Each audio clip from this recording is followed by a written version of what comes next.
Greetings and salutations, and welcome to episode 146 of Ref the District. I'm Nathan Perry. That's the Stoner. Trev had to pick up an extra shift, so he will not be joining us today. And, we love Trev. We miss him, and he will be back. What he probably needs to do is take some of that extra tip money and head over to Bet Online, because the last of the major pro sports leagues is off and rolling, and college basketball is ready to go as well. Bet Online remains your top spot for all your live betting action and contests. NFL, college football, UFC, and NHL are all in full swing. Bet Online is your number one source for wagering news, odds, trends, and predictions. All the hoops betting action, along with every sport available at your fingertips with both desktop and mobile access at any time. Head to Bet Online today and remember to use our promo code BELIEVE for your 50% welcome bonus on your first deposit.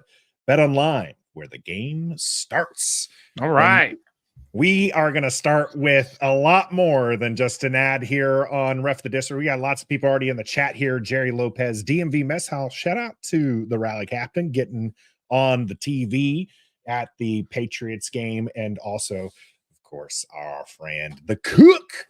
And we got Trout here, Gus Bus, Uptown Dre, TJ, Too Nasty for you, P-Dub in the house as well. By the way, Trout, I have to admit, for a long time, I thought you changed your name to that other Trout, that P&W Trout. I just didn't. You guys didn't actually show up in the same live stream until I think just a little bit ago. And so I was like, oh, look at that. They are two different Trouts. Trouts. I didn't know that either. Yeah, two different Trouts in here. We appreciate everybody joining us. We got a great episode for you. Of course, in the cool down, we'll be bringing you your bold predictions, like maybe another Sam Howell 300-yard game.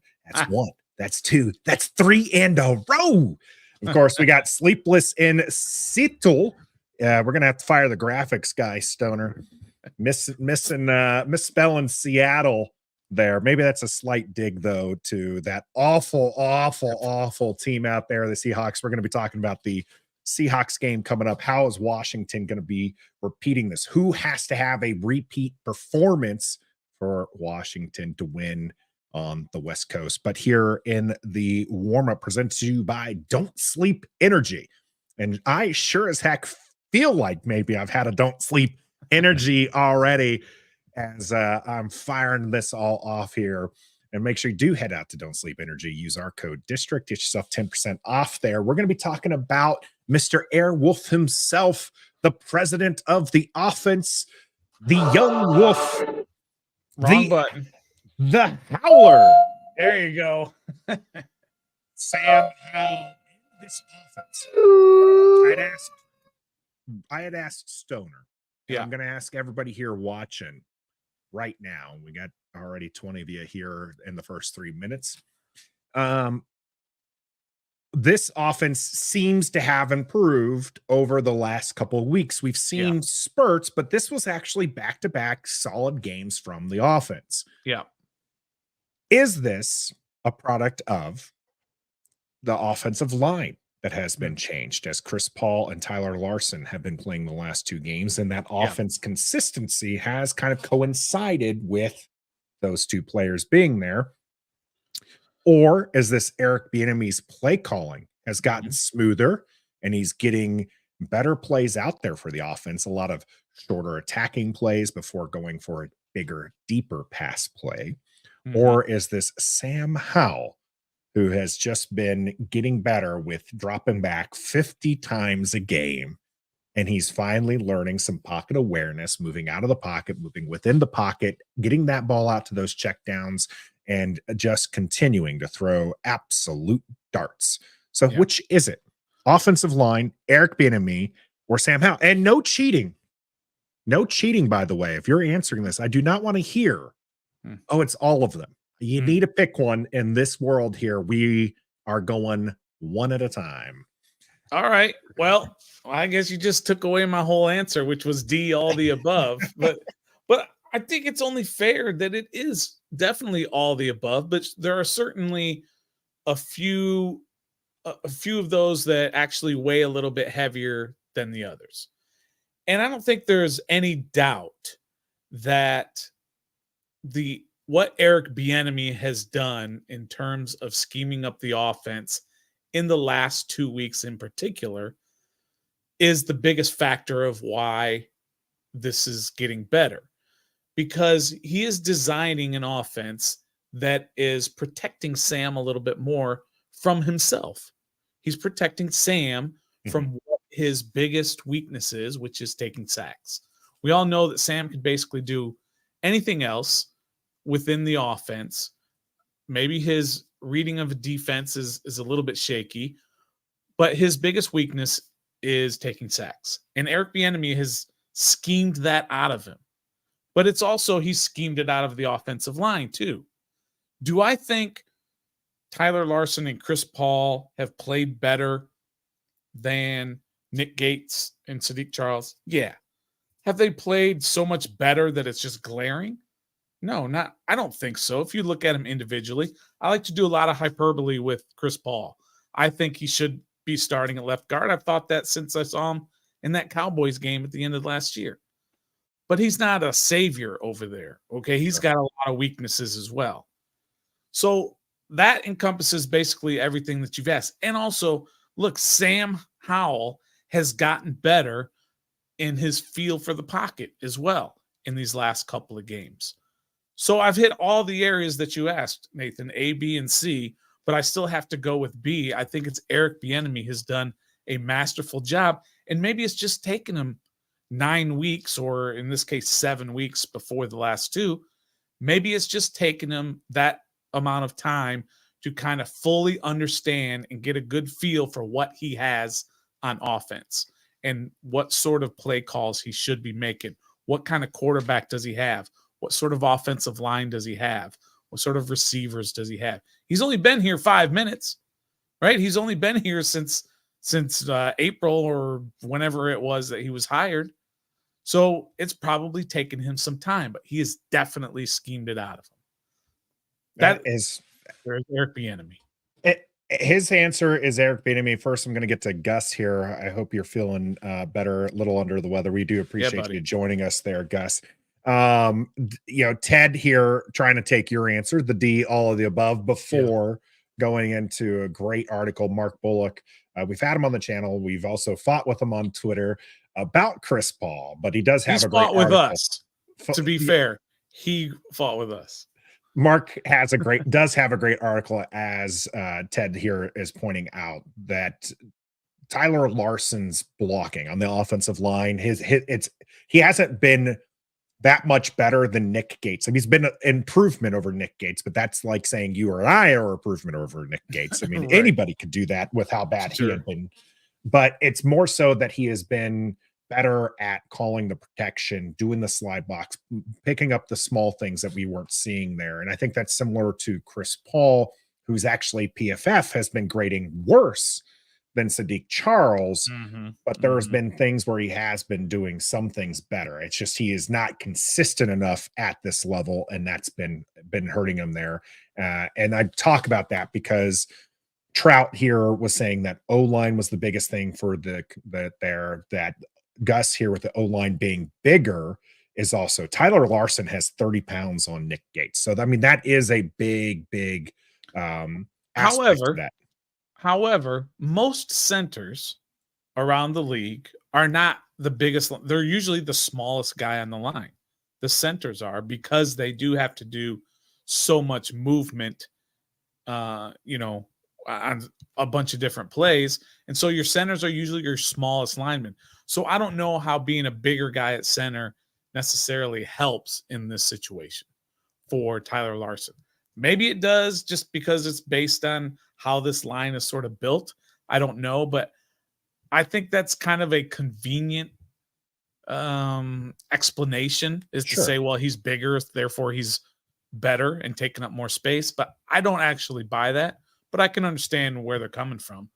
I think it is more to do with his ability to set the protection, help out prior to his the play. help out his QB. That's Yeah. I think that's fair. I think it's actually funny you say that it's just kind of one of those things that's just like, sure, that's a more of a coincidence that that the extra 30 pounds is helping rather than correlation causation type situation there, because I see that as with the offensive line. I don't think the offensive, if I had to rank the three, offensive line would be the bottom of the three. I think that Sam Howell and personal improvement and Eric Bieniemy's play calling improvement rank higher than the offensive line. TJ, with this great point here, kind of coinciding with the point you made earlier of just kind of getting used to each other. But TJ, I think it's just mid-season. The team is used to the playbook now.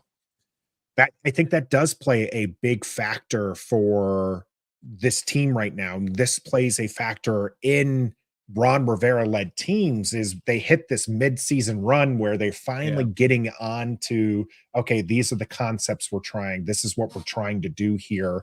And that's why you see this team be an incredible November team. It was the stat at the Foxborough. I think it was Washington's like 9-1 in their last 10 November games. Now I think it's actually 10-1 if you want it, with the win over New England.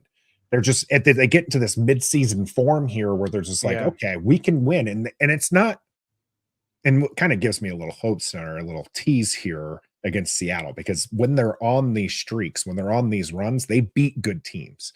They beat a Tom Brady led Tampa Bay team. They beat a Eagles team. They beat a Steelers undefeated team. Like they beat good teams when they're on these runs, when they're finally getting things underneath themselves. So I like that point there by TJ. And then I think this is probably where I lean, because I feel like TJ's kind of leans more to, with being the playbook, kind of being an Eric Bieniemy thing like yours. JG here with, I think Sam is improving his decision making, and I lean this way. I think that if you look at everything, we've seen Sam Howell make incredible plays. We saw him make a really ridiculous play in a positive side against the Patriots. And we also saw him make a ridiculous play on the negative side for the Commanders last week. But I think that he has been improving so much with his decision making. We've seen him throw away the ball more. We've seen him move around in that pocket.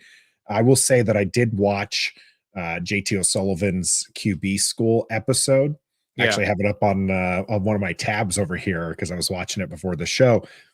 And I will say that this, like, JT normally dotes on Sam Howell and is like in love with what he sees. He's got to clean up the sacks and everything. I think this is the first one where he's taken a look at Sam Howell, though, and is realizing like, hey, he's going to nitpick a few things here, because I think not that he's the QB coach, which, by the way, thank you for the correction. I meant to write down the name of who corrected us. Zampese is not the quarterback's coach. We mentioned that on the day after reckoning, but we did bring on Eric Bieniemy, brought on the Stanford QB coach to be the QB coach here. And a name is also escaping me. Old age getting to me. Trevor. It's a weird name, last name. Yeah. I can't think off the top. I can't think of the name off the top of my head. But I think that Sam Howell's finally starting to get it put together, and you're seeing some of those aspects come there. And JT O'Sullivan was like noting some of the things, like, because I watched it with my layman, stupid Nathan Perry eyes, right? Just a fan, right? And I was just like, Sam Howell's moving around better in the pocket. We said it during the live play-by-play and commentaries. And then when I look at the tape that JT O'Sullivan Pritchard is, there we go. When I watched the JT, like, all of a sudden now I'm saying, oh, Sam Howell was moving himself into trouble. And now I'm going to be watching that against Seattle to see, okay, because Sam Howell will do this thing where when he looks right, he moves right. And when he looks left, he's moving left. And sometimes he's moving himself in trouble. But from what I remember watching in the condensed, and I'm a little bit of the all 22, was he is being more, he's moving around in the pocket a lot better. And then he's taking those smart throws. The blitzes. Remember when early in the season, you threw a blitz at this kid and he's done. He's just going to take a 7-yard, 8-yard, 9-yard sack. And it was done because he just couldn't pick up the free blitz. He's been much, much better at picking up those free blitzes. And I think that is outstanding. Now, can I throw a curveball at you, or can I throw a devil's advocate at you on this subject? Okay. Excuse me. Are we getting carried away based on 2 games? Essentially, the last 2 games.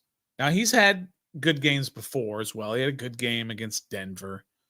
He had a good first game against the Eagles, but it's really been the last 2 games because the Falcons game wasn't great. The Giants game was a disaster. The Bills game was a disaster. The Bears game was a disaster. So are we just is it just a recency effect with Sam Howell just because this last 2 games and we're getting carried away with this whole thing now? Just it's only been the 2 games. So And one of those being a loss, by the way. That's Yeah. probably the other thing in that. And I think that it's fair not to get carried away when you're talking in the last 2 games, the team's 1-1 and in those 2 games, and there's still been some bonehead offensive plays we've seen. I mean, who the Sure. heck calls a tight end screen to John Mother Truckin' Bates? Right. Who does it? Who does Yeah. that? Not me. I can promise you that. He's playing tackle if I have anything to say about it. But I think that the reason for optimism is those minor improvements we're seeing, right? Mhm. And we did this is back-to-back. These are the first 2 back-to-back games the team put over 400 yards Mhm. in 3-4 years. 3 years. Yeah, sure. So when you see that so little here in DC, Yeah. you have every right to be excited that, hey, maybe things are going. Fair. I mean, how excited were we at the beginning of the season, Stoner, when they put up 30? Right. Right? Because we rarely see that. You see that Right. maybe once or twice a season, and you see it game 2, and you're like, Yeah. and they got the 38. victory, Right. and you're Yeah. like, what? Yeah. And then they consistently have been putting up 30 points, a few times this year. And yes, the defense has let them down, as Uptown Yeah, we're not Dre even had talking mentioned. about them. Yeah. Right, the defense has also been letting up 30 points every now and then, and it's so this team is still not good. I'm not ready to call them a good team, right? Yeah, They're 4 and for 5, sure. and but the minor improvements we're seeing with Sam Howell give me promise. Yeah. And now you're getting the national media noticing too, which we Yeah, saw a which I little don't bit like about. actually, but okay. Well, I like the fact that they're looking at this team and they're seeing some positives, and they're looking at Sam Howell, which we saw Mina Kimes and Dan Orlovsky do before, where they're Yeah. like, hey, this kid during the preseason, he's got something. This guy might be a good QB for Washington. Now we're having Doug Farr, who is talking about 2 quarterbacks since week 4. QB 141 completions and 206 attempts for 1,600 yards, 11 touchdowns, 5 interceptions, 13 big time throws, and a passer rating of 99.6. Yeah. QB2 has 170 completions and 254 attempts, 1,800 yards, 11 touchdowns, 4 interceptions, 18 big time throws, and a passer rating of 95.3. QB1, Tua. QB2, Sam Howell.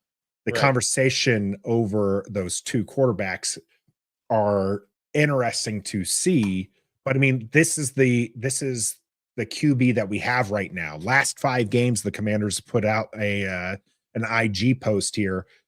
Sam Howell is first in passing yards and touchdowns, touchdowns with 1,500 yards and 10 touchdowns. He's second in the league in passing yards. Dan Orlovsky posted 2 things I really liked from an improvement standpoint for Howell: tape versus Pats, having a plan versus the blitz, which we talked about. He's picking up those blitzes much better. Whether or not he's multiple times throwing to the hot or drifting away from pressure. And the second one, that pocket presence and feel. Not many times of just sitting back at the top of his drop, climbed and moved and more. These are the things. And when we're having professionals take a look at the tape and they're coming back and they're saying Sam Howell is a starting QB in this league. Makes me feel good, Stoner. Yeah, it makes me feel good. I get it. I can counter that, not to be a Debbie Downer, but I can counter that with go back and watch anything that Dan Orlovsky has put out, and he will never criticize a quarterback. He doesn't. His job is prop up quarterbacks. You're right. Loves every quarterback and thinks they're all Hall of Famers. But I mean, he does get critical about certain plays and certain times. But he will always say this guy is good and is going to be great and all that other stuff. But I think it is important to note with Sam Howell is kind of what you said, is that he has taken some of the bugaboos that have kept him down over the course of this season, and he's corrected them the last 2 weeks. He's made it a point to correct those big things. He's been sacked 4 times the last 2 weeks, an average of 2 a game, when before he was getting sacked an average of like 7 or 8 a game. Ridiculous amount. Right. So he's correcting those correctable things, which has obviously led to a more efficient offense. And Eric Bieniemy has helped him do that. So I think that gives you a lot of hope as well. And he hasn't, when doing so, he hasn't sort of sacrificed other parts of his game that we all like. The things that you've talked about, the big time throws and the small windows he's thrown into. And now he's added I see a blitz, I'm getting rid of it quick. And, I see a zero coverage, I know where I'm going, deep across the middle and such. And so he's taking advantage of those things and he's getting the defense to have second thoughts about their game plan. Their game plan was, like it was with a lot of these other teams, is just to blitz the heck out of them, like the Giants did, and it was effective. Well, now when the Patriots tried that, he was burning them. So he's making those corrections, whether it's him, offensive line, Eric Bieniemy, whatever. They've figured something out, at least for now, and hopefully they can build upon that. But we'll see. Seattle's not a great defense, but you've got some defenses coming up like the Cowboys. You've got the 49ers. Those are some scary defenses, and they've got playmakers over there on those defenses. I mean, do you think he's going to have as much success when Micah Parsons is coming at him, or Joey Bosa, or who's the other guy? Chase Young. Right, Chase Young on the other side coming at him. I mean, Chase Young is going all to you be have so to do is motivated for that game. You're going to have to run away from Chase Young, and then he'll just stop playing, right? Yeah, don't worry about it. All right. We said we and weren't going done. to talk about Chase Young until we get to the 49ers preview. Yeah. So we will withhold any more we can take some judgment. pot shots here and there, though. He deserves it. Some of them. This guy. I agree. I tend to agree with most fans. Like is really what he's saying any less true than what most of the rest of us been saying? However, it was a big surprise to me. He took pot shots at the players, at teammates, teammates. That was the part that surprised me. I expected him to come out against Ron Rivera and the organization and to praise his new organization. That's what teams do. That's what disgruntled players do. But for him to take those pot shots at the players, uncool. That I have a feeling you might actually in hockey, you do this thing where you stick out the beaters, right? And to just kind of beat up the other team. Yeah. I kind of want to see Nick Gates as an extra tackle. Again, just against Chase Young once, just because I just want Nick Gates isn't a great offensive lineman. So don't get me carried away like he's going to dominate here. He's not being put out there to be a dominant tackle. Okay. The guy's a guard center. I'm putting him out there because you just sit Chase down one time, take the 15-yard penalty, and Nick Gates can go watch the game from the locker room in comfort, knowing he did his job. That's all right. I'm saying. That's all I'm saying. I like it. I don't hate that at all. I getting to the task at hand, Stoner. We are going to talk about Seattle. TJ bringing this up. Can't lose any more games against NFC teams. Got to backdoor in the playoffs, and the way you do it is not just get on a hot streak, but you got to get on a hot streak with the teams that matter. And guess what? Seattle is a team that matters, even if I can't spell the name right. So stick with us. We got Sleepless in Seattle coming up here in the game. The game is brought to you by Pacers Running Stores. Pacers has 5 stores in Northern Virginia and DC. For the best running footwear, apparel, and gear, just stop by or schedule a virtual fitting with the best running experts in the business. Pacers Running exists to help as many people as possible through running. For every run, it's Pacers Running. Washington Commanders make the West Coast trip to take on the Seattle Seahawks this Sunday. You can catch our live play-by-play and commentary on this channel, YouTube, right here. And so make sure you do that. If you're listening to us on one of your favorite audio platforms, make sure you hop on over to our YouTube channel, sub up there after you give us a rating on whichever audio platforms you are listening to. Washington had a good performance against the NFC, leading team, the Philadelphia Eagles. Then they come out, put it together a decent performance against the New England Patriots. Now, the New England Patriots aren't world beater stunner. They only have 2 wins on the record book. Yep. Seattle, a much better team, playoff team from last year. You mentioned in the warm-up, defense not as good as it has been in years past. This offense has some scary players that you love and dote on, and one of those is, as Jared mentioned, DK Metcalf. Who's covering DK? Well, I don't know. Let's just ask the teams that they've played beforehand, because he has not been lighting it up this year. Well, I mean, look, let's break down Seattle a little bit. Let's talk about who they are, what they've done, and there's some surprising things when I did my deep dive on them here the last couple of days. They're not as good as I kind of thought that they were, just from the outside. Again, we don't know these other teams until it's time to play them, and we can start checking out who they've played, look at some of the film, look at stats and all that. They're not actually that good of a team. Their 5-3 record, I wouldn't say is fraudulent, because they have beaten a little paper tiger teams. Yeah, I mean, it's a little bit of paper tiger. They beat Detroit on the road. Okay, Detroit's obviously a darn good team. They beat Cleveland. Cleveland's got a fantastic defense, the number 1 defense in the league. But other than that, and those are quality wins. So I don't want to take that away from them. But they've also beat Arizona, the New York Giants, and the Carolina. Those are their other 3 wins. 3 of the dregs. And I get Washington is only beaten one of the dregs. But I get that. But they've lost to some good teams as well. They've lost to the Bengals and the Ravens, and they have lost to the Rams. But that was before kind of the Rams had all their injuries. So just kind of looking at that, they're a pretty decent team. But let's talk about their offense first. I mean, DK Metcalf, Tyler Lockett, Jackson Smith, and Jigba, those are 3 quality receivers. They can't touch our 3 receivers in terms of stats. Geno's numbers are down this year, big time. Is he regressing to the mean? Is he regressing to what he's been for the last 10 years? Because last year was obviously a huge year, and he got the big contract for it. But as he kind of come down, because, I mean, DK Metcalf has 28 catches this year.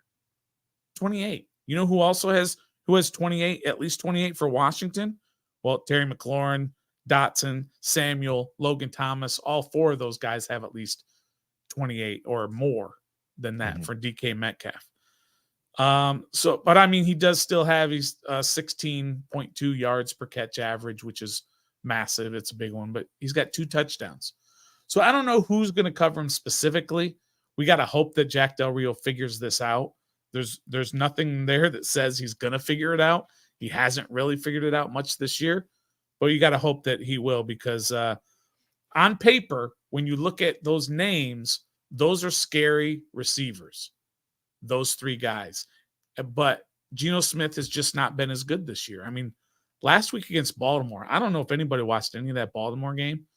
That offense for Seattle was putrid. Ugly. Yeah, Baltimore has a good defense, but I mean, sure, what they put together against Seattle was brutal. I mean, brutal. Seattle couldn't do anything. That was by far Seattle's worst game. And you're right, Geno. he's kind of an enigma, right? Mm-hmm. This is a guy who had a good rookie year for a rookie. I mean, not great. I mean, he threw 21 interceptions to 12 touchdowns. So I'm not saying he had a great year by any means, but I mean, he had something you thought you could potentially build off of in New York. All right. But then he never amounts to anything. Well, then he got stole in the face. Yeah. Didn't the linebacker steal him? Didn't he stole him right in the face? Isn't that what the kids say? Don't the kids say somebody gets stole? My goodness. Broke his jaw. He was out for the year. Yeah. And he just never amounted to anything until he gets to Seattle. He does a great job in the 4 games in 21, and then he has this amazing resurgence, and everybody talks about the comeback that he had to be able to do this almost 10 years into the league of being not the QB. All of a sudden he's just like, he's throwing up 4,000 yards. He's throwing 30 touchdowns, only 11 interceptions. And he's looking like a franchise QB. And like you said, getting that contract. But now we're seeing more of the reason why he wasn't QB1. And I'm not saying he's not being a good QB this year. He's being more than serviceable for the He's been all right. He's been all right. Yeah, but I mean, he does only have 9 touchdowns, 7 interceptions on the year. So you're right. He's not lighting it up. I don't know that offense is designed to light it up is the thing. I mean, I mean, Eric Bieniemy would pass the ball on every play if he could, right? Pete Carroll would run the ball on every play if he could. And he has, much to the detriment of his team and trophy case there. And Ted from DMV Mess Hall mentioned this. 11 interceptions and 22, 7 so far. I mean, he's just not been very good, and his offense isn't very good. And you're talking about the running game being what they hinge on, and they have a couple good guys. Okay, Kenneth Walker to go with Geno Smith's running, and Zach Charbonnet, who I probably just butchered his name.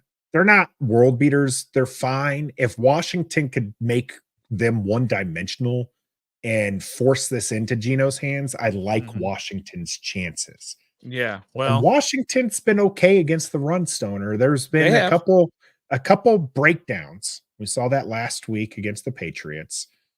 But outside of that, they've been fairly solid against the run. So this is a puncher's chance. And I loved the stats. Thanks, Dominique, for this one.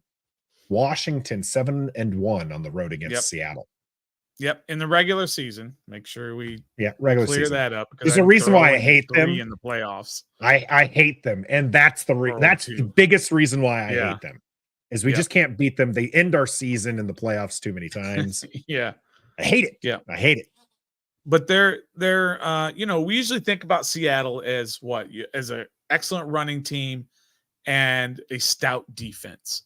But if you just kind of look at their numbers, not their advanced analytics, sorry, I'm going by the basic stats.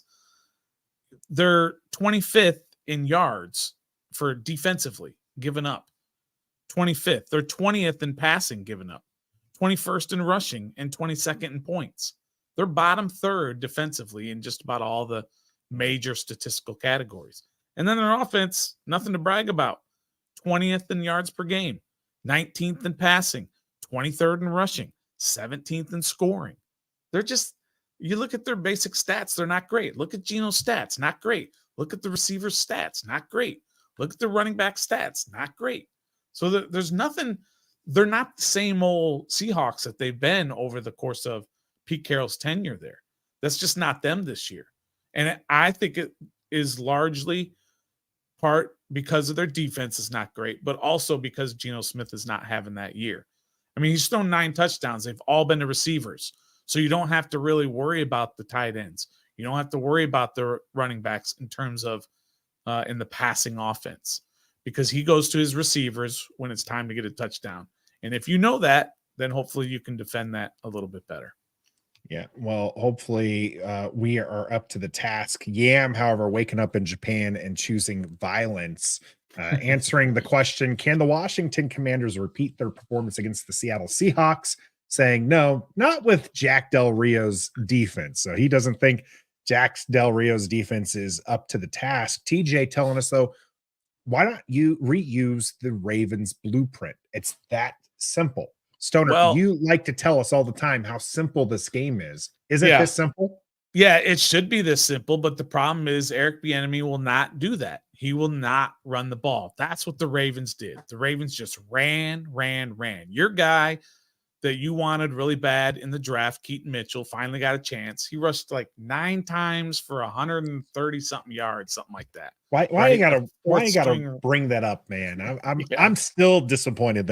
Chris Rodriguez, Yeah. I thought he was going to start earning a bigger role, and then all of a sudden he's not seeing any playing time as a Right. running back. But yeah, Keaton Mitchell, man, I fell in love with him. Anytime we did the mock drafts, I can take Keaton Mitchell and the 6. I was slamming that. You're doing that every time, right? Yeah, but I just think the blueprint for the Ravens was obviously to just run the ball. I mean, look, the Ravens are a good team. And they are a team, the Ravens, I'm saying, are a team that can embarrass you. And that's exactly what they did to Seattle. And I mean, they ran for almost 300 yards. Think about that. Baltimore did, for almost 300 yards against this defense. Mm-hmm. But also, they ran the ball 41 times, Nathan. That's the difference in what Washington wants to do. Washington is not going to run the ball 41 times. Eric Bieniemy just refuses to do that. And you can talk all you want, and I talk about these short passes being an extension of the run game. I get that. That is to an extent. But like I always say, Nathan, a lineman likes nothing better than to go forward and hit a guy rather than going backwards and getting hit. And that's what running does as well. It gets those linemen in a groove. It gets them psychologically, it gets them happy to know that they're going this way, that they're going forward. And I think that you're not doing that when you have a quick passing game.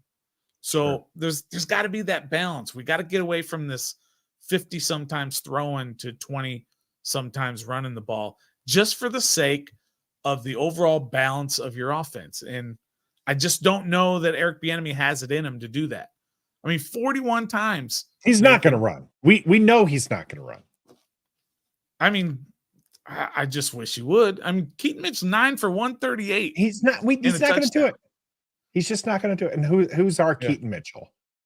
You called Brian Robinson a jag. I love Antonio Gibson, but he's not had a breakout game in. Well, he's been used years? A lot more in the he offense. Has. I've told you, Antonio Gibson. I said it last year, and I was right last year, and I said it again this year. Antonio Gibson's going to be the best running back on this team. Okay, by metrics, right? He's gonna, because he is so versatile. All right. I get it that Brian Robinson's going to get the bulk of the carries, but when Antonio Gibson gets the ball, I just expect big things to happen. I'm let down 95% of the time. Right. Okay.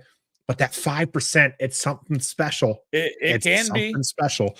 It can be. He does some things out in that open field. I mean, there was one little dump off out into the flat, and I think he gained like 3 yards or something, but he was behind the line of scrimmage when the guy, when hit him. First contact was made. Yeah. He did that spin move, and then he did a little juke move, and he got like 3 or 4 yards out of it when he could have actually lost a yard or so. So yeah, I do like Gibson as well, but there was actually another one. It was a running play, because a lot of people don't like running Antonio Gibson, EP being one of them, especially when they run him between the tackles. And they were in the I formation. Arma whiffs his block. Yeah. And Antonio Gibson just hits another level and just gets I think about 8 or 9 yards on that run. And he had no right to. He had the guy in the backfield who was on top of him. He had like 2 guys in front of him, and he still picked up yards. And that's what you can get out of Gibson when he's running. And I agree with Dominique. I shared the comment up there just a moment ago. Chris Rodriguez is much better than I gave him credit for on draft day. He's much better than I was giving him credit for throughout the preseason. I'm not saying he's a world beater, Stoner. Don't think that I'm saying that. What I do like about Chris Rodriguez's game that we've seen in season is he puts 1 foot down and goes. So not even Brian Robinson does that. Brian Robinson's strength is the fact that he'll just drag guys. He'll just drag half the defense with him. Thanks for moving that over there. I just noticed it too. Yeah. No one called me out on it. Wow. Yeah. Anyways, we didn't move the graphics for our audio listeners. We didn't move that over. I'm getting really bad and we need to hire our producers, what we need to do. Anyways, the Brian Robinson's strength is that he drags people, right? Like he is a bruiser. And if he gets a head full of steam, he's definitely hard to bring down. Antonio Gibson's just deadly in space. And Chris Rodriguez's strength is he reminds me of the one cut runners, like the zone block runners of the Shanahan systems, because he is just really good at, like I said, he goes and he makes that one cut and he's gone. And he's just gonna pick up yards. And that's what we've seen from him so far. Now it's only seen it in limited doses. I don't think that he's, the next coming of Clinton Portis or anything like that as a famous Redskin one cut Shanahan type runner. Yeah. But I do think that he has what it takes to be, on this team for a few years and potentially pick up some yards, because what he's not, Stoner, so far, we've not seen it from Chris Rodriguez. He's not a replacement for Gibson. No. Okay. And that's what this team is going to need if they don't re-sign Antonio Gibson. Okay? Yeah, which with this probably not. With offense, which they might not. I got bad news for you, Nathan. If Chris Rodriguez was not on this team, the team would not miss him. You're right. They'd get Jonathan Williams or Williams was just re-signed. Not Frank Gore's son. Right. Derek Gore is still, I believe, on the practice squad. He is on the practice Those squad. guys are just as capable as Chris Rodriguez. Sorry, Chris Rodriguez is nothing special. He's a jag. He's just another guy, and he's not special. And sure, can he do some things? Yes, but again, so can Jarrett Patterson. Sure. So can Jonathan Williams. And he's fine. Good. He's a third string running back. Use him when it's needed or whatever. But let's not get carried away that he's some stud just waiting for his turn and he's the running back of the future. He's not. Sorry. Not at all. So let's move off from third string running backs and talk about some of the players who are going to have an impact. Gus bringing up here that the receivers need to get some credit for running back to Sam Howell when those plays are extended. Our wide receivers, you said, and this is a big, I cannot express this more enough for our listeners here. Stoner praising our wide receivers over Seattle's is something here. All right. This season. No. This season. No. I said Period. This season. Done. You're putting words in my You're mouth. praising our wide receivers over Seattle and this is why it's important, folks. This is why it's important, because this man absolutely this man right here, he loves himself some DK Metcalf. Yes, he 2 years in a row has taken DK over Terry. Yes. So boo this man. Hold on. Do I have a boo button? I think nope, you don't have a boo button. See, I told you don't have one. It doesn't come through. Sorry. Well, that's unfortunate. But yeah, boo this man. Boo this man for taking DK Metcalf over. We like why did I just space on his name? Lawson. Tyler Lockett. Lockett. I was like, it's an L name and an O sound. Couldn't get there. Tyler Lockett. We both like Tyler Lockett. We think that he's a fantastic wide receiver. Yeah, he is.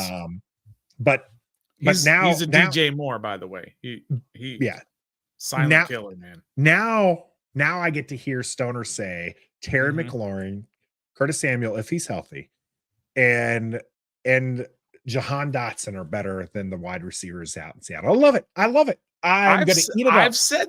I've said that the combined three of them are top 5 in the league.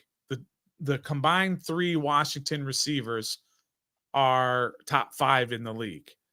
And I always said I thought Seattle was right there, like 6. And then when they got this rookie, when they drafted the kid from Ohio State, JSN, that dude can play too. So now they've got 3 dudes out there that that you're going to have to deal with. But the problem with them right now, as has been the problem with Washington all these years, and why you can't elevate Terry any higher, is because of their quarterback situation. Geno was really good last year, but this year he just hasn't been that good.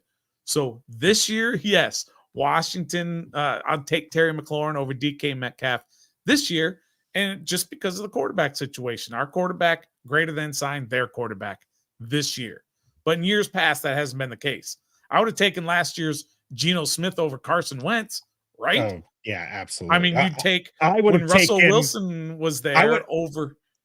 There's a lot of people I would have taken over Carson Wentz. Don't get me Right. started on that, especially because Trev's not here and I can go completely unhinged on my Carson Wentz take. And then before that, you had Russell Wilson over Fitzpatrick / Heineke, right? And before that, Russell Wilson over Alex Smith. So it's always been because of the quarterback has made those receivers better than our receivers. We can praise Terry all we want. We can keep saying he has these 80 catch years and 1,000-yard seasons with terrible quarterbacks. Well, that's all we can judge him on. We can't judge him on how he's done with better quarterbacks until this year. Now he's got a better quarterback, and now you can see how much better overall the receivers are than out in Seattle, where they've got poopy quarterback this year, and now their receiver numbers are down. Man, we're going as far as calling Geno poopy? Come on. Geno has always been poopy. Geno had a he's good year last year. He had a great It came out of nowhere. He had a great year last year. Yeah, and you knew he was not going to be able to sustain that. Everybody knew that. Yeah, well, maybe not Seattle, who paid. He didn't even outright win the job out of training camp last year. Yeah. You remember it was the coach. It was a battle. Carroll was like between him and Drew Lock. Yeah, he's like Drew Lock was battling Geno Smith. Carroll's like, at the beginning I'm going to go with Geno Smith, but I'm not sure that game 2 is going to be not going to be Drew Lock. It could be, but then Geno had the great year. I wonder if there's he's not that good of a quarterback there. We get to see Drew Lock. Washington's winning so big, we get to see Drew Lock. Well, they didn't see him last week, even though that's true. Did he play last week? I would have to look that up. I don't think he did. He did not. Tyler Huntley did for Baltimore because they were winning so bad. Lamar got to take a seat. I mean, 37-3. They had 6 first downs. That's a big one. Yeah, that's a big one. Let's get back to this game and less trash talking players there. Jerry Lopez here. Offensive line gives Howell the much needed extra half-second edge, which is a very long time for an NFL quarterback. And we've talked about how he's improved in that. Stoner, the Seattle defense has 27 sacks on the season so far. Their quote unquote sack masters are going to be Mafe coming from the linebacker position and Jaron Reed coming from the inside defensive tackle. How does this offensive line with Tyler Larson, with your man Chris Paul, handle those? Because we have seen some struggling from the offensive line, even this new retooled one on handling stunts or linebackers coming up the middle. Brian Robinson is going to continue losing snaps, by the way. He looks awful in pass protection. Pass pro, yeah. He is not. His head was on a swivel, and then and then he got blew up. Like he just he has no clue where it's coming from, and by the time he recognizes he's on his backside, he does not look good in pass protection. Washington against the England Patriots. I saw this with JT here because we're talking about the offensive line. They had 7 people protecting Sam Howell. Patriots had 4 people rushing. And the 4 guys got there because the 7 in protection just couldn't do anything. Like they were just that bad, Stoner. So tell me how Sam Howell is going to continue staying upright. You mentioned it, only 1 sack. Then he had, 3 sacks. How is he going to stay upright with this offensive line? Well, they absolutely have to continue what they've done the last couple of weeks, which is they've got to get that ball out quick. And that has more than an effect on just that play. It has an effect on plays later on down because the linemen, the defensive linemen, they don't much care for popping out of their stance to go get the quarterback. And then a second and a half later, the ball's gone and their play is over. over and over and over again. They keep doing that. And after a while, they just kind of, it takes a little bit of their will away to kind of go after the quarterback unless they know it's an absolutely a passing down. So you have to continue with those short passes, those bubble screens, those slants, all of that. Get Sam moving out of the pocket. How many rollouts did they have? Planned rollouts. They had 2 or 3 of those in the game. But they have to do that better, because if you watch, and yeah, of course, running the ball. I mean, if you watch this channel at all, you know that's all we say is run the ball. But that's how you're going to help this offensive line. Again, the offensive line is probably slightly better than it was before with the 2 replacements. They're not great. They're still not great. You can throw all kinds of stats out at me. Sadiq Charles was getting all kinds of good stats, and Wiley, remember that one game they had like 8 sacks and he had like an 80-something grade. I can't stand those PFF stats for judgment calls. So this offensive line hasn't been much better, but because of the scheme, they've looked a little bit better. But Sure. You're right. If they just drop back 50 times and most of them are 5 and 7 step drops, he's going to get sacked 8 or 9 times. That's going to happen. They can't do that. So that's how you overcome those deficiencies on the line. Yeah, I love this. I'm going to bring it back from DMV Mess Hall here. So the Pats, they blitz 3rd most of the NFL. Seahawks, 25th when it comes to blitzing. So DMV Mess Hall, Ted here. I don't believe the pressure will be as bad this week. So one could hope, because the more time Sam Howell gets, the better I feel. And even with the quick throws and everything like that, I think that, and I don't want him to get too much time, because that was an Achilles heel early on in the season, right? Mm-hmm. Rush 4, bring back 7, and force him to make decisions. Right. He's been making better decisions though, Stoner. Right. Well, that's kind of was going to be my point, that if you don't bring that blitz, then you are going to have a lot more guys out there in coverage, which, like you said, Sam has struggled with early on in the season. But he's improved in all these other areas. Why can't he improve in that area as well? Yeah, as Uptown Dre saying here, Sam seeing the field better, especially when he feels that pressure, then he steps in or out of the pocket, avoids making plays. You mentioned, and your person who you thought this offense was improving from was Eric Bieniemy. Mm-hmm. So Eric Bieniemy being able to call better plays against a 7 drop back coverage will also come back in there. And we've seen this, I think, really over the last couple of weeks, and we've seen play design from Eric Bieniemy where he's been scheming people open. He seemed to have struggle, I really would say, through the first 5 games, and wide receivers weren't getting separation, and there's this big issues and all this other things. These last couple of games, outside of the 1 touchdown to Jahan, which I keep watching that play, and I've watched the all 22 for it, and I've watched other people break it down.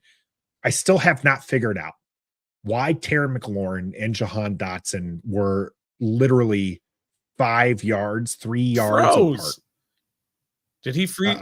Wait, you're back. Because who froze? Did you freeze? Because I thought I was not frozen. But we'll keep it. Let us know who froze. I think Nathan froze. But you were right in the middle of saying you still don't understand. Still don't understand. The play calling has gotten better, but there was one play against the Patriots I just haven't figured out yet. Maybe someone can explain it to me. I've watched play breakdowns of this. I've seen it all on the all 22. Terry McLaurin, Jahan Dotson catches a touchdown, but those 2 guys are like 3 yards apart from each other. I just don't figure out who ran the wrong route. I don't understand it. Yeah. So, but outside of that, we've seen wide open wide receivers, and I like that. Yeah. Well, I think what you're going to see in this game, watch for this in this game. Watch for a big game from Logan Thomas. This is what I think, because that's your best friend in zone coverage, right? Is a tight end who can find the holes in the zone. That's what makes Travis Kelce great, right? And being on the same page with Mahomes, of course. So no freeze from either. Okay. But watch for Logan Thomas finding the holes in those zones, because they're not going to be blitzing anybody. So focus on that. Logan Thomas is probably going to get double-digit targets this week. Wow. Bold. Targets. targets. He's Yeah, going to have well, at least 10 targets. yeah. The drop passes these last couple games have been killer from this Yeah. offense there. So that has not helped here. So For sure. Code Talker in the house here. Thanks for joining us tonight. Panel, does B-Rob have a place in this offense? We've mentioned several times, Eric Bieniemy is just not going to run it. It doesn't matter if the team is 32nd and rush defense. They give up 400 yards on the ground. You're going to see 20 carries, and that's going to be it. So with a bruising running back that Brian Robinson is, because he is definitely a downfield type runner, right? You get him ahead of steam, and he's just plowing over guys. But he's not really a space runner. He's not really this dynamic stretch runner. So does he have a place in the Eric Bieniemy offense? Does he have a place in this offense? Of course he does. Does he have a starring role in this offense? Absolutely not. Just kind of, if you want to know about Eric Bieniemy and what he likes to do, just go back and look at those Chiefs teams. When they had a special running back like a Kareem Hunt, he was a guy who got the ball a lot, but he got a lot in the passing game especially. But if he just had regular running backs back there, then they're not featured. Eric Bieniemy is going to feature his quarterback and his receivers and his tight end. So no, as long as Eric Bieniemy is the offensive coordinator and Sam Howell is the quarterback, a guy he trusts to throw the ball 50 times a game, then no, B-Rob is not going to have a major role in this offense. He'll continue to do what he's done, which is what? Averages 10 carries a game, maybe. I don't even know what his average is. Let me go. I got his stats right here. He has rushed the ball 113 carries. Yeah, in 9 games. Do the math. It's over 10 yards a carry, but yeah, it's not much over the 10 carries 10 per yards game. Carry. Yeah. So I wouldn't count on him being a major part of this offense. You're not going to have a guy like you used to who's going to run the ball 20, 25, 30 times a game. That's just not in Eric Bieniemy's DNA. Sure. But unless he's got a special player, which Brandon mentioned, right? And you need a couple more of those I formation runs that we've been seeing. And then Dominique here with why bring in Armah, fullback, if running the ball isn't a priority? Just keep them honest. Just keep the defense honest. We are going to run the ball sometimes from I formation, and we're going to show it to you just so that we're not running out the same formations every time, 4 receivers, sometimes 5 receivers. You just got to give different looks. So we showcased Armah in one of our videos, and he was in for 9 snaps. And 7 of those snaps, they ran the ball for 31 yards, I believe, like a little over 4-yard average.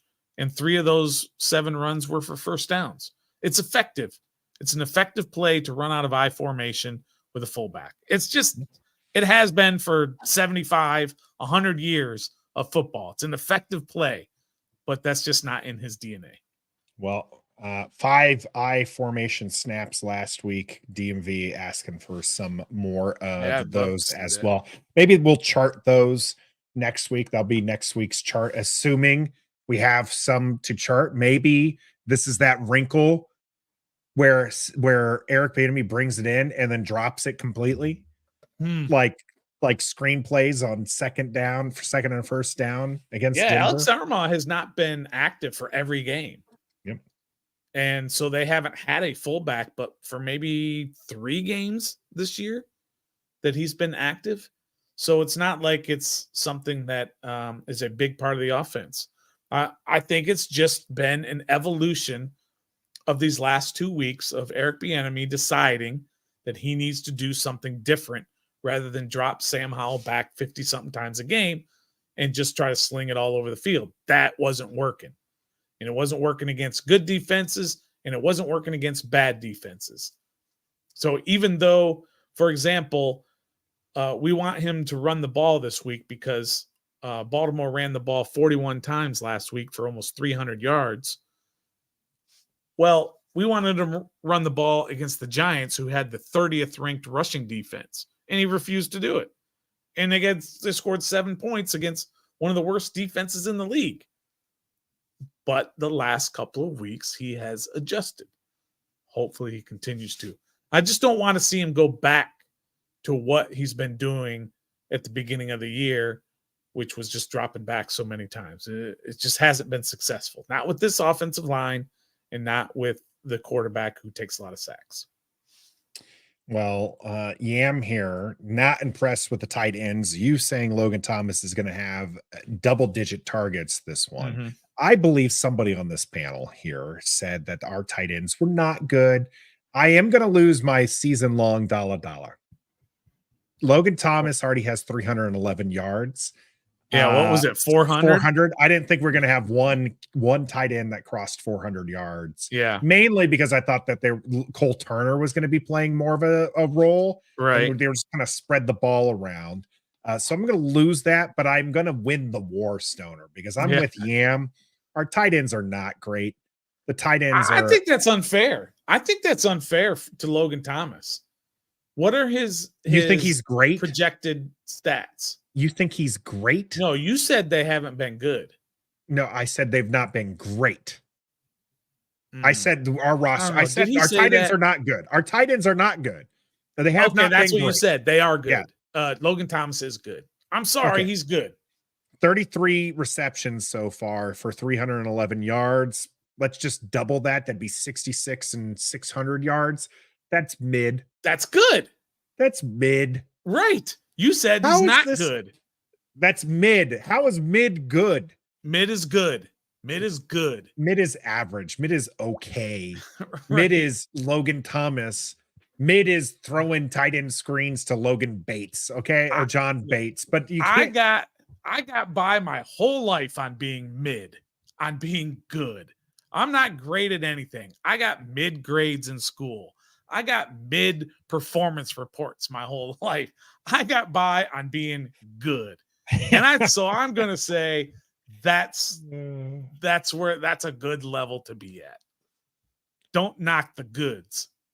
Yeah. So Brandon asking could even get creative with Turner or Bates as an H-back out of the I formation, use their size in the flats, even 3. We've actually seen that. That's actually normally before bringing Armah in, you would see one of the tight ends move into that fullback position, or more like that H-back. Yeah, they're motioning in there, and it was kind of offset, not necessarily an I formation, but you are going to see some of that. I hope so. Dominique Thomas is not great, but he's reliable, and I agree. And there's nothing wrong with the Stoners of the world. That's right. Okay. There's nothing wrong with that. And I think that's what everyone gets misconstrued, especially because like when this channel first started, right? We had decidedly mediocre was the term of the season. And that's Logan. What I used to describe Logan Thomas as decidedly mediocre. And there's nothing wrong with that. It's when people think so highly of a player and someone calls him decidedly mediocre or not great, he's not even like good. I mean, he's fine. If we had better tight ends in this offense, I would think this offense could really explode. And I'm not trying to say I made a comment on Twitter that Armani Rogers is that guy. I do think Armani Rogers is the guy you can throw a tight end screen to. Yeah. Okay. Right. And he he could be somewhat productive in this offense, but let's not get carried away. The guy's not a world beater. If he was a world beater, he would, be on somebody else's roster more than likely. So Washington maybe needs to take, a tight end in the draft there, but it is what it is. Now, didn't he miss a game? Didn't he miss a game with a concussion? Right? Because Logan Thomas did miss. Yeah, he did miss it. And I didn't bring this one up there, but someone metaphor. There we go. Logan can't jump more than 6 inches. Drops, can't run out of the catch. Molasses. I will say this about him: he did leap the heck out of a player. Was it last week against the Patriots or was it against the Eagles? I don't know. He completely Eagles. He just noped somebody. Somebody went for the tackle and he was like, nope. And right over them. But he's not fast. You remember the catch against Denver? I think it was Denver. Remember when he got popped in the end zone in the head? Maybe it was the first game. It was Arizona. I can't remember. You remember that? When he got absolutely crushed. It was Denver when he got crushed. Yeah. Yeah, it was that guy who ended up getting suspended, wasn't it? Mm-hmm. That I can't remember his name for Denver. Doesn't matter. He didn't drop it. He didn't Yeah. drop it. He held that ball. Look, he's not great. And yes, you want to replace him in the offseason, possibly this offseason, and get somebody more dynamic. But, I mean, if I told you that a tight end for this team would have 65 catches and 600 yards and probably 6 TDs, you'd be like, okay, that's good. You wouldn't be like, oh, that's not very good tight end play. That's the middle of the pack. He's probably going to finish. I bet you this. I bet you he finishes. I don't want to find it. Top 10 in catches for Top 10 in catches. Oh, so we're not even going to put yards to it. We're going to put catches. Yeah, catches. Such a lame thing if he's catching like 3 catches yards. for yards as well. Both. Yards I bet as you, well? for tight ends. I bet you he finishes top 10. I mean, I know he's going to be really close, but that's top 10. That's top 70% of the league, 70%-ish of the league. You'd take that. Would you not take that? A top 10 tight end in terms of production? Sure. I think tight ends are I love the tight end position. I think they're very underutilized. And in fantasy, I think that they're worthless. I think that should go away in fantasy. But here's the top 10 receiving yard leaders. Okay. And tight ends currently. Ends. Travis Kelce, TJ Hawkinson, Mark Andrews, George Kittle, Evan Ingram, Sam Laporta, John Smith, Dallas Goedert, Kyle Pitts. How many did we get up to? That's probably 10 right there. That's 9, I think. 9. So Darren Waller, Cole Kmet. Where do you think Logan Thomas is on this? 12, 13, 14. Further Somewhere in down. there. You got Schultz, Kincaid, Ferguson, Njoku, then Thomas. All right, 15th right now. Yeah, and that's what I'm just trying to say. He's mid. By the way, he's higher up on the catches. He's got 33 catches there. So he's what? 1, 2, 3, 4, 5, 6, 7, 8, 9, 10, 11. He is 12th in catches at least. So there you go. Okay, I'm predicting by the end of the year, he will be top 10.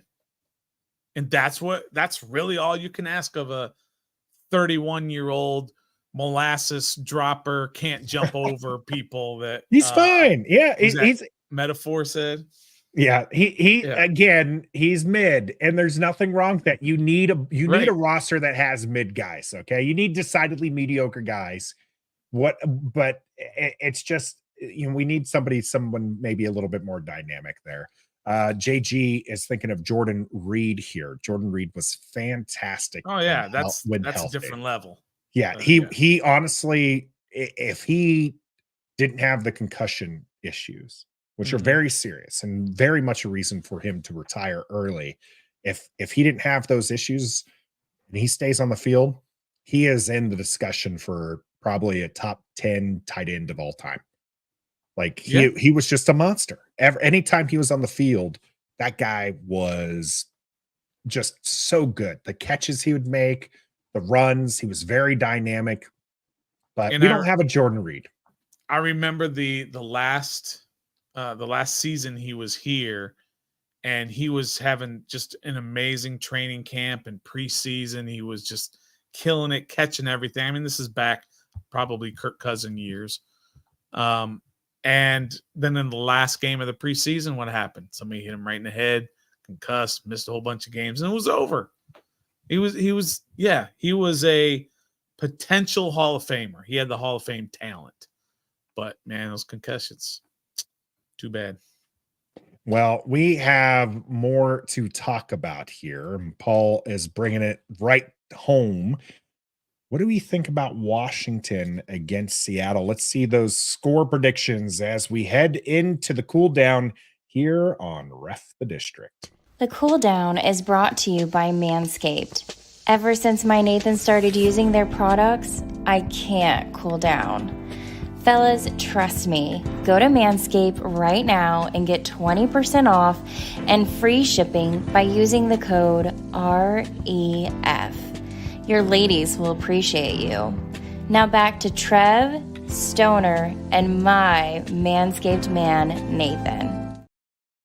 Manscaped has a new razor out that you can get a little bit of good trim there. I'm actually Jazzy even got on me. EP got on me about not cleaning up today, so I'll have to do that. But yeah, if you're like White Rabbit and jealous of the beard, head out to Manscaped, get yourself one of their new beard trimmers there. Make sure you use the code district on that front as well. So the only thing is, and maybe you guys can convince EP here to stay away from the little game content right here real quick, is should I like get that just for men in color? I'm 38 years old. You couldn't tell that with this beard. I probably have more gray than Stoner in my beard. So should I get it colored? You let EP know whether or not I should get that colored there. What is it? Oh, just for men. Just for men is for losers. Okay. Don't be using the just for men. Be who you are. All right. That's so we got right. one. That's We my got 2 one cents. vote with EP I got here. one vote, for no. that one here. Yeah. Let's see what we got in the chat as far as the game scores. Dominique is going to take the Commanders 28-17. That's a decisive victory. I like that. Burgundy and gold for life going with it as well. 24-17. 28-17. Good guys, Uptown Dre says. Let's see here. 30-24 Seattle. Yam is still not a believer. Well, he's still going. The defense is getting on the defense here, saying they'll kill us due to blown coverage in a heartbreaker. That'd be a very Washington thing to do.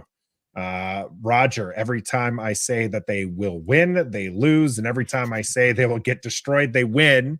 So, Roger, what's the score prediction? You got to help us out here with that. And we need to know where to put our money. TJ, 23-20 Seattle. Can't pick Washington until they prove it. TJ's been down bad for a while, man. It's been bad. It's been bad. Well, hello. They just won a game. Get back on the bandwagon. Start getting a little pumped up for this Sunday and believe in your team. Let's go. Roger says Seattle 42-23. So based off of that score that they'll get destroyed, they win. All right. We see what you did there, Roger. We see what you did. You said that they're going to get destroyed. Yeah, DMV mess hall. I'm 38 years old, so freshly retired from the United States Air Force. JG telling me to be myself as well, saying no. Let's see here. Allison, getting back to the game stuff. 27-20 Washington. My buddy Kim saying shave it all off. No. Or teehee, no. No color. 15-24 Skins saying the B&W Trout Slayer. Trout, as we learned today, 2 different Trouts. 31-28 us. So both going with Washington that one. Brandon going with Washington 27-24, a close one there. Stoner, what say you? Yeah, man, this is a tough one, Nathan. I've gone kind of back and forth on this as I've kind of done the research and looked at both teams. And I mean, look, Geno has not been good this past month. In his last 4 games, he's thrown 6 interceptions and been sacked 12 times in his last 4 games. So he has not been good the whole year, but especially the last 4 games. However, they just came off a 37-3 wipeout to the Ravens. They're not going to roll over. They're going to be some pissed off dudes in Seattle. Pete Carroll is not some rookie coach who's lost the locker room or they don't have respect for him. He knows how to come back from big time losses like that. So they will be ready to go. They're going to come out and they're going to punch first. And does Washington have the ability to take that punch and then be able to counter with it? I'm not so sure that Washington does. The last 2 weeks have been very positive offensively. And also, they gave up a lot of points to Philly, but defensively, I've seen some improvements the last few weeks. If you go all the way back to the Atlanta game and then even all the way back to the Giants game where they only gave up 14 points.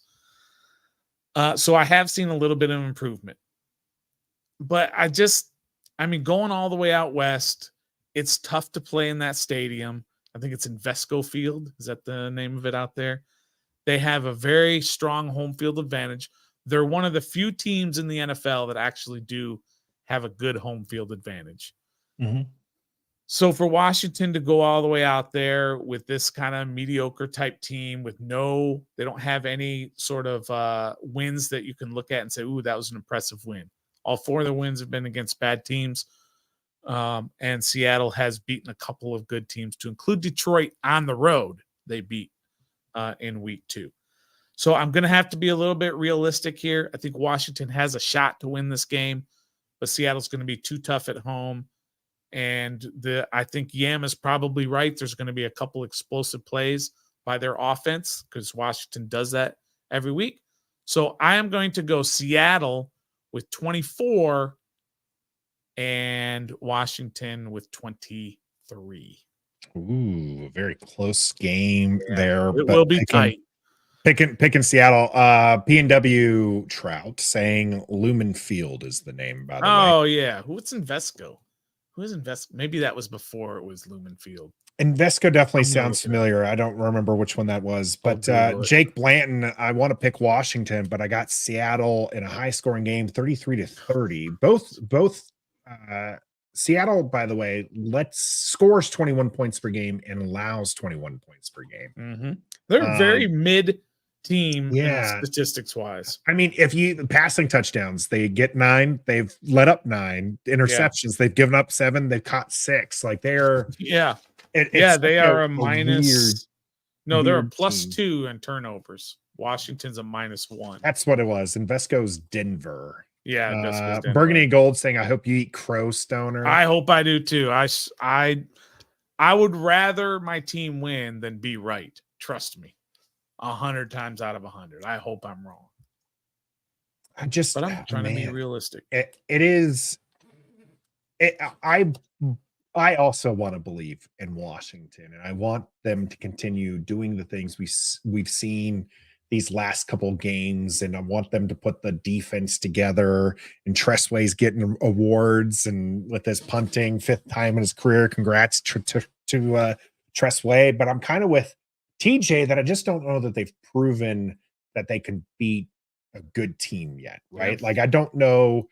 And for all the trashing that we've done on Seattle, saying that they're kind of a paper tiger with the teams that they've beat, saying that their team's mid right now because they've allowed the same points as they've scored. They just all over, just kind of, this middling team. The problem is Washington hasn't shown that they can beat middling teams. And if Seattle beats the dregs of the NFL, is Washington one of those dregs? Has Washington picked themselves up yet from the dregs of the NFL? I mean, they're in the playoff race right now. Absolutely. And Washington can't lose this game. And we said earlier that we have the better QB. And normally in close games, Stoner, you take the best QB, and this community here laughing at us for saying that, but it's true. We think that we have the better QB. Well, we know we have the better QB. Yeah, this year. And so, if you're supposed to take the better QB in close games, I'm going to take Washington. I got to take them 23-20 here. I do think it's going to be a close game. Joey Sly coming through in the clutch for Washington. Dominique telling us that we're 7-1. Against Seattle in their home field. It's during the regular season. Hey, I think that Washington can do enough to win. I don't think either of these teams are at the top at the NFC. I do think I classify Seattle as a good team. And Washington needs to beat good teams to show that they are a good team. Mm-hmm. And I think that they're inching their way there, Stoner. I think that we're starting to see this team hit that November stride. We see them. And if they're going to continue that, which they have in 3 years of Ron Rivera, just absolutely dominated this mid-stretch, this is a game that they're going to win. This is going to be one of those games that people, by the way, they're nearly a full touchdown dog. All right. Yeah, that's crazy. That's disrespectful. Crazy. And I just don't see that happening. I think Washington fights this one. I think they get the W. All right. You have a lot of things working in your favor, like these trends you talked about with Tyler Larson at center, what their record is. Ron's November record over his 3+ years. Washington's record in Seattle, although I don't know what Clinton Portis did in 2006 has anything to do with how Washington is going to do this week. But but still, it's a trend. They've been And winning. we got a out in one Seattle cut for a runner. while. We got that Chris Rodriguez kid as Yeah. a one cut runner. You never know. Yeah, Let's you get got a lot of things working in your favor, so I understand the choosing of them. Yeah. Yeah. Well, let's get these dollars in the chat right. as well. So, yeah, let's hear it. Prop bets, or as we call them, dollars. Let's get bold with these folks here. As TJ already getting there with the Washington over 130 rushing yards. Seattle, not a good rush defense, though. How No. much of that is that Baltimore game? When you Yeah. when you give up 300 yards, yeah, you're not going to be a good rushing defense. Right. Okay. You could have given up 75 yards for the 7 games before that, but you give up 300 and all of a sudden you're like, oh, wow, we're not good. We are not good at all. So my question is, how much is that going to be there? We know Eric Bieniemy is not going to run the ball, Stoner. So are you going to go with TJ and Washington getting over 130? I mean, that's probably going to be like 13 yards a carry, the way that Eric Bieniemy likes to run it. Yeah, no, they're not getting over 130 yards. No, I don't think so either, but I will say Washington cracks the century mark. What did they get last week? They went over 100 last week. They went over right? 100 last week. 107, maybe something like that. That includes Sam's 24-yard run. It does include Sam's big run. Over 100. Yeah. Man, every week I think that they're gonna do something rushing, and they never do. So I'm gonna go under. You're gonna go under 124 yards rushing, by the way, last week. Last week they had 124. 124. Oh, okay. So thank you for. I waited till you gave me your answer before giving you that information there. Trout defense with 2 turnovers. This team is a much better team when they get turnovers. And Geno Smith coughing it up. What do we say? 7 times already this season. Yeah, 7 times this season. So fumbles are kind of wonky. It would feel better about the 2 turnovers if Washington had better pass rushers, because then you can maybe get like a sack fumble in there.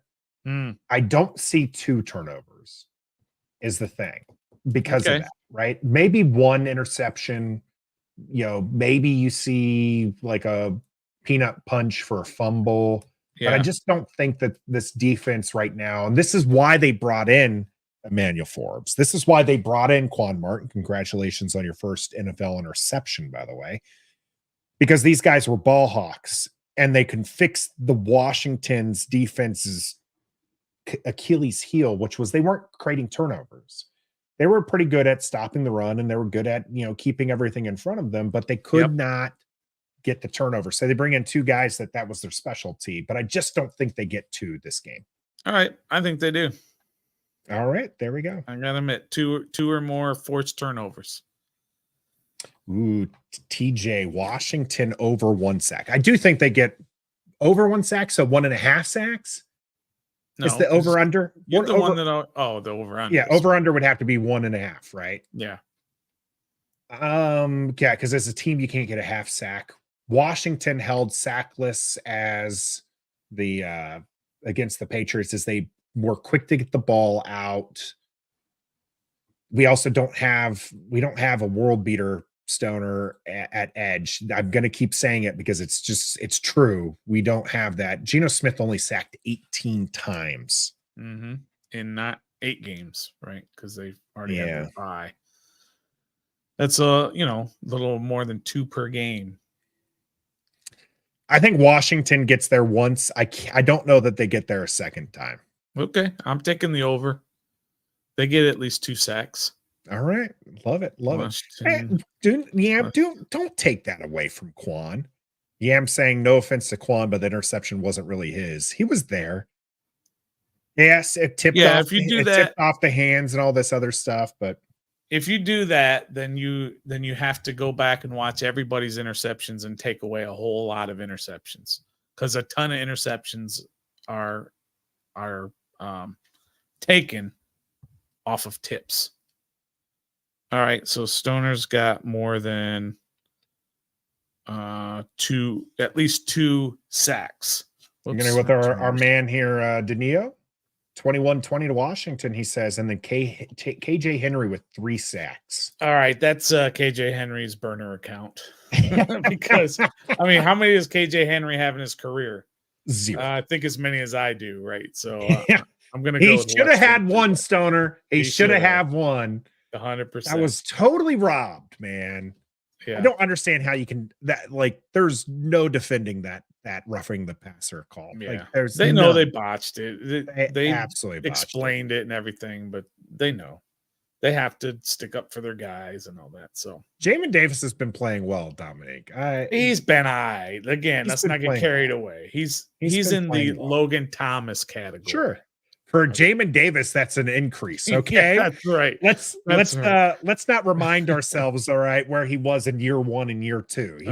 He's been getting there.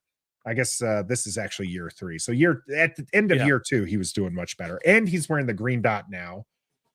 Yeah, but all right, let's move it along here. I had the Logan Thomas 10 targets. Did you want to take the over or under on 10.5 targets?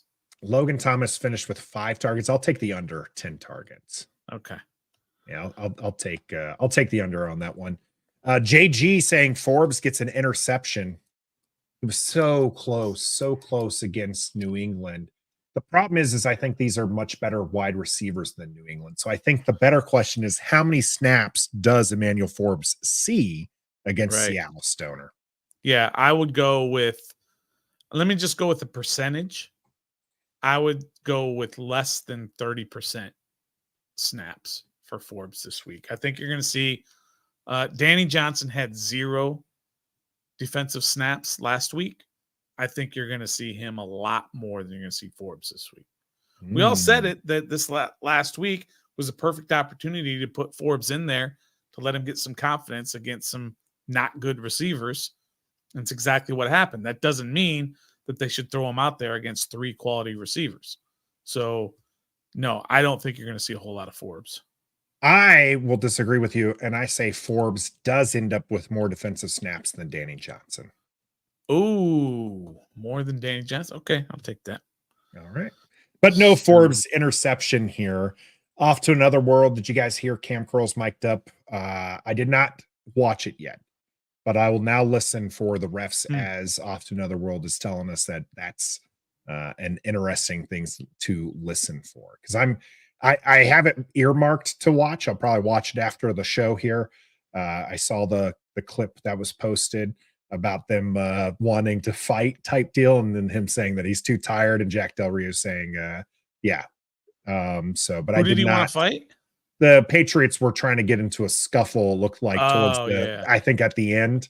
Yeah, they did. That's right. So Cam Curl puts his helmet on and he's like, oh, they want hands. All right. And then he's just like, no, I'm too tired to fight. It was a great exchange. So I'm looking forward to that. So Off to Another World saying one of the refs didn't agree with roughing the passer. Oh, that's gonna get in Cam Curl's mic. That happened to get picked up by Cam Curl's mic. Yeah. I wonder, and Off to Another World, if you can let us know, was that just kind of having a conversation with Cam Curl, or was that when like the officials were huddled talking about whether or not Cam Curl was close to it? Yeah, and if Cam Curl happened to be near there, well, I'm gonna watch it. Disagreeing. Yeah, so I'm going to watch it later, so I'll be able to tell you that one there. I like this one from Off too as well. Quan Martin getting a blitz sack strip. I don't know about the sack strip, but I do think he's due. That he has been Washington's best blitzer, in my opinion. Quan Martin times that snap really well. He's got a lot of speed, but does he get there? I said that Washington's only going to end up with 1 sack. Is that a Quan Martin sack? I will say Quan Martin gets his first sack today. Why don't we go with it? Let's say bold. I'll go against that. Quan Martin has been, I think that I can see why they picked him with the second round pick. I do think that there's some really talent there. I think more so is he's a very athletic young guy, and they like those athletic players. Yeah, remember that interception he had in the preseason in the corner of the end zone? Yeah, he's very athletic. Yeah, so I like his chances at getting home against Geno Smith here. I just need him to get more snaps. Yeah, we do want to see him on the field a little bit more and doing well there. JG, 20-yard scramble for Sam Howell. Sam Howell having a big time scramble. Oh my goodness, that scramble was money. That scramble just gets your blood going. You're so excited, ready to run through walls as Sam Howell just running over safeties. I don't think he gets a scramble, this big of a scramble, this game. In fact, I would probably put his total rushing yards at a 20.5 over under there, and probably take the under. I think his legs are an asset for Washington. His arm is so much better though. Like even if you watch that run, he took what the defense gave him. He then makes the decision to just bowling ball his way around. And I think I've likened him before to Maurice Jones-Drew in that regards, where he just kind of like huddles over the ball, kind of just gets low and just allows people to just kind of like ricochet him around, and then ends up getting the first down. But I don't think that we're going to see too much running. And if we do see running, I think he's going to be smart and he slides in the middle. So I'm going to go under 20.5 yards rushing, Stoner, from Sam. Yeah, I'm going to go under that too. There was, I was going to actually put that out there in the on the socials that the safety for the Patriots, Julian Phillips, maybe it's number 21. And he came from all the way on the other side when Sam was running, and he had that beeline and he was coming right at Sam, not right at him, but from an angle or whatever, just had him eyed up the whole way, came at him full force and hit Sam, and Sam just bounced right off him. And that was the guy who hit him, the two guys that hit him before he bounced and went that extra couple of yards. And he had him in his sights. I know his eyes were big, like, I'm going to pummel this quarterback. And he ran all the way across the field, got to him, hit him with everything he had, and bounced right off of Sam Howell. So, yeah, Sam does have that in him. You just don't want him doing that too much. Not too much. He already takes enough hits just standing behind this line here. I'm not sure I want him doing that. We got a couple on the other side here. JG with a Witherspoon interception and Sam Howell over one interception. I don't think he throws more than one interception. I'll say that. Sam Howell, I don't think, is going to throw more than one interception. Witherspoon is having a good rookie season. Yeah, obviously stud. Yeah. I'll say Terry McLaurin gets the better of Witherspoon this game. Yeah, I would probably do that no matter who the defensive back is. I'd take Terry McLaurin against any defensive back. I'm so proud of you, Stoner. I would say that about any receiver, number one receiver. This league is made for, is built for offense. These guys, Sauce Gardner locks down players. Spoon's been locking down players. Yeah. And Spoon locked down Terry McLaurin, and my answer is no. Would I take Terry McLaurin? Well, they're going to play here. Terry McLaurin and Sauce Gardner. I'd take Terry McLaurin. I would, but I would take DK Metcalf over Sauce Gardner as well. So I'm just saying that the way the rules are set up, that those guys, those Sauce Gardners, they get beat quite often as well. Yeah. They can lock some guys down, but not every week, every receiver. Sure. Spoon and Dotson will be fun to watch. Dotson really coming on as of late. I'm pretty sure I'm starting him in fantasy this week. So that's a hope here. Did you get your ass kicked by your wife in fantasy? I'm just asking. Well, you better revenge me because I'm pretty sure you're facing her this week here. But I'm still ahead of you in the rankings, so let's maybe curb that. Plus, I've got the head-to-head over you, so maybe pump the brakes with the trash talk in there, Stoner. Forever. Did I win this week? I can't even remember. Brandon Thomas, Sly with 4 made field goals. My score was 23-20 Washington. Does that allow for that? That's 12 points. I mean, I don't think that my score allows for it. I would say 3 made field goals at max. I've got 23, so that's 3 made field goals, 14 and Yeah. That's what I'm 9. saying is I don't think it's possible in my score to do that. But I do think Joey Sly, I'm going to say he makes 2. Wow. 2 field goals? Yeah, I'll 2 take the field under on goals. that. You'll take the under? Yeah, Alright. it's outdoor game. So Fair. I'm gonna Uptown Dre, Jabril Cox finally plays on defense. Let me tell you this, Uptown. If we see Jabril Cox playing significant defensive snaps, I will be very concerned. Okay. Yeah. Trouble. It is not a good thing. Jabril Cox was cut and put on the practice squad for a reason. Yeah. I get that no one's ecstatic about David Mayo, and Khalid Cutson flashed for a game or 2, but hasn't been really effective since then because let's face it, he is undersized. Right. But if Jabril Cox is seeing significant snaps for this defense, it likely means one of those guys is down. And Stoner, you always tell us this, right? Like if you're wishing for the backup, I mean, they're the backup for a reason, and you would see very quickly why this guy is not taking snaps away from those in front of him. Yeah. He's a 4th stringer basically, and there's a reason he's a 4th stringer. The only reason they're bringing him up nowadays is because they're a little bit thinner because Cody Barton went down. But all he's doing is playing some special teams. He's not even getting on the field over David Mayo. So if he does, trouble. There's trouble. Well, it'll be trouble. He's just a name. That's what he is, right? Jabril Cox, Sure. Everyone Yeah, knows we're very familiar with the name, yeah, and we've seen some Familiarity. flash plays, and he's an athletic guy, and all this, but yeah, he's trouble if you put him back there, and it's trouble if this happens. As Aaron is saying, how under 2 sacks, or rather, it's trouble if Washington gives up more than 2.5 sacks. I would say to the Seattle defense. Sam Howell, 3 sacks last week, which I think is probably more in line for what he is this week than he was against the Eagles with 1 sack.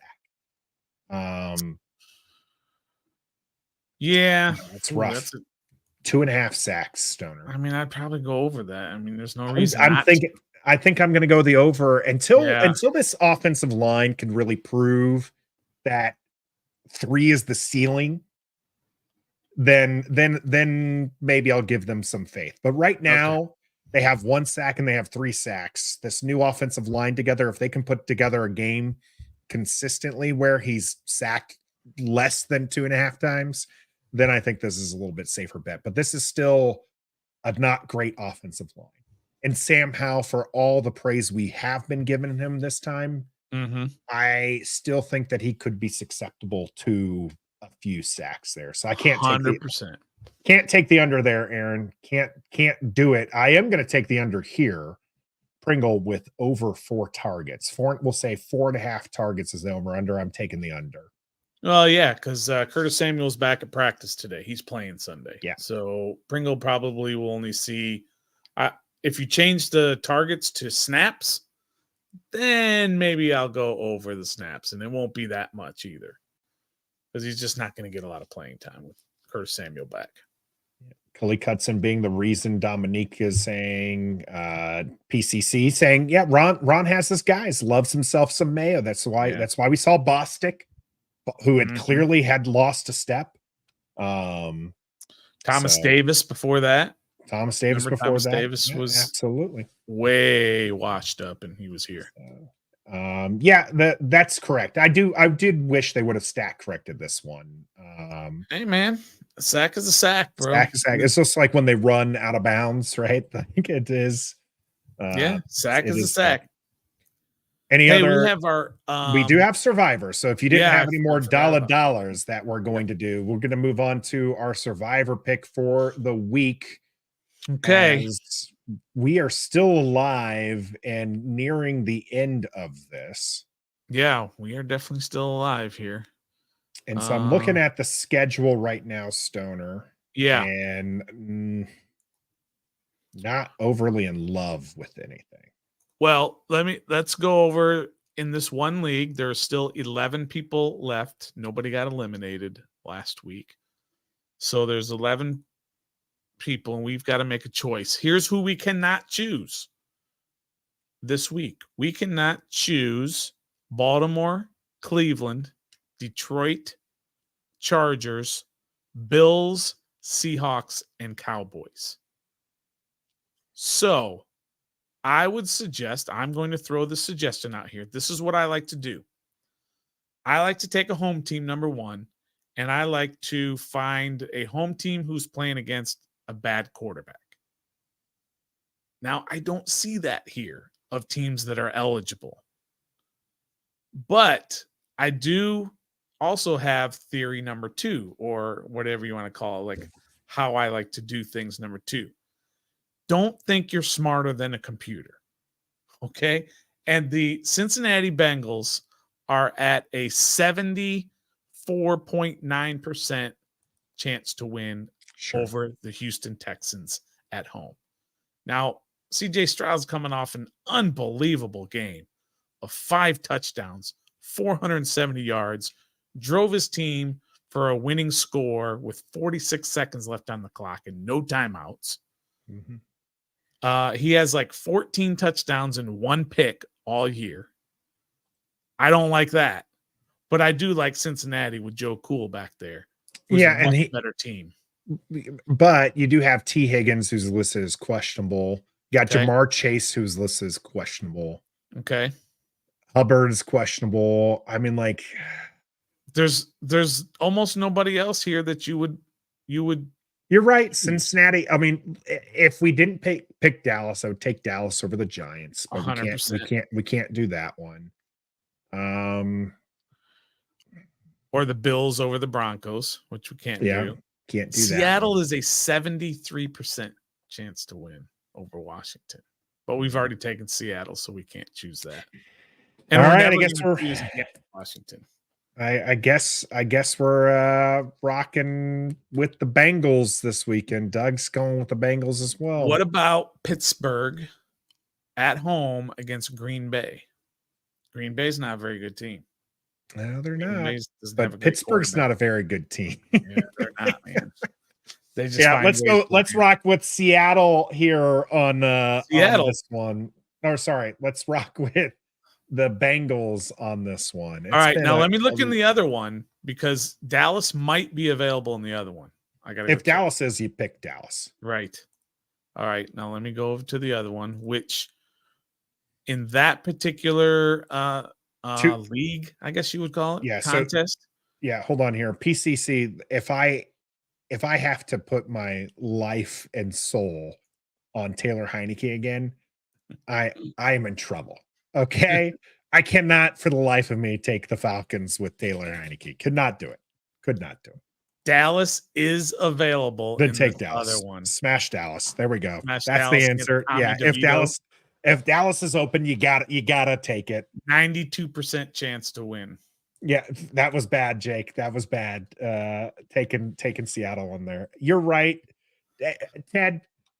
There's legit cash on the line here, so I can pick Dallas when my wallet is involved. All right, this is JP Finley's pool, so we got to win. We got to be able to win this and then rub it in JP Finley's face. We'll make sure to have him on for that. We have a great lineup this week here for our show. As for the Seattle's preview, we're going to have who on, Stoner? We're going to have Lofa Tatupu. He's right. He's going to be on, former Seahawks linebacker. He was a second-round pick out of USC. His father played. Moises Tatupu played in the league as well. I think he was a running back. Anyway, he went to USC, which is considered linebacker U. And he is now a podcaster, broadcaster in the Seattle area. So super excited to be able to talk to him. That will be out on Saturday afternoon. Yep. So check out that Saturday. We got your DCU for Thursday and Friday. Of course, we'll be back for that play-by-play and commentary on Sunday. Interaction after the Seattle game. Reminder, West Coast game. So it's got that West Coast start game time. It is a late one, 4:25, but we'll be right here for you. Make sure you stay with us. Make sure that if you were here watching us now, you hit that like button, sub to the channel. Of course, if you're listening to us on audio platform, make sure that you give us a rating and review. It helps people find our content. We are presented by Bet Online. I'm Nathan Perry. That's the Stoner here on the Believe Network. And until next time, there's nothing wrong with being mid, Nathan. I'm mid, you're mid, we're all mid. Be a fan.